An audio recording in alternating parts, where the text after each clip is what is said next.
കോഴിക്കോട് എയർപോർട്ടിൽ ഇപ്പോൾ തുടങ്ങിയ ടോൾ സിസ്റ്റത്തിൻ്റെ ഭാഗമായിട്ട് ഇന്ന് രാവിലെയുള്ള ടോക്കൺ എടുക്കാൻ ടോൾ ബൂത്തിലേക്ക് എത്തുന്നതിന് മുമ്പ് ഏകദേശം 1/2 കിലോമീറ്റർ മുമ്പുള്ള ക്യൂ ആണ് ഈ കാണുന്നത്.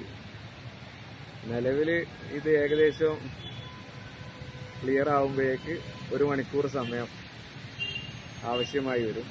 സ്വാഭാവികമായിട്ടും യാത്രക്കാർക്ക് ഫ്ലൈറ്റ് മിസ്സാവാനുള്ള സാധ്യത വളരെ കൂടുതലാണ്. അപ്പോൾ എയർപോർട്ടിനെ തകർക്കാൻ ഇതിലേറെ വലിയ വേറെ മാർഗമൊന്നും ആവശ്യമില്ല. ഈ രൂപത്തിലാണെങ്കിൽ പാസഞ്ചേഴ്സൊക്കെ എന്ത് ചെയ്യും, കോഴിക്കോട് എയർപോർട്ട് അവോയ്ഡ് ചെയ്ത് മറ്റ് എയർപോർട്ടുകളിലേക്ക് യാത്ര പോകാൻ കാരണമാകും. യഥാർത്ഥത്തിൽ ടോൾ സിസ്റ്റം തുടങ്ങിയപ്പോൾ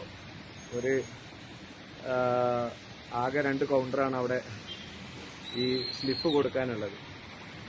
അവിടെ എത്തുമ്പോഴേക്ക് ഈ 3 ലൈനായിട്ട് പോകുന്ന വാഹനങ്ങൾ അവിടെ ചെല്ലുമ്പോൾ 2 ലൈനിൽ മാത്രമാണ് ടോൾ സ്ലിപ്പ് കൊടുക്കുന്നത്.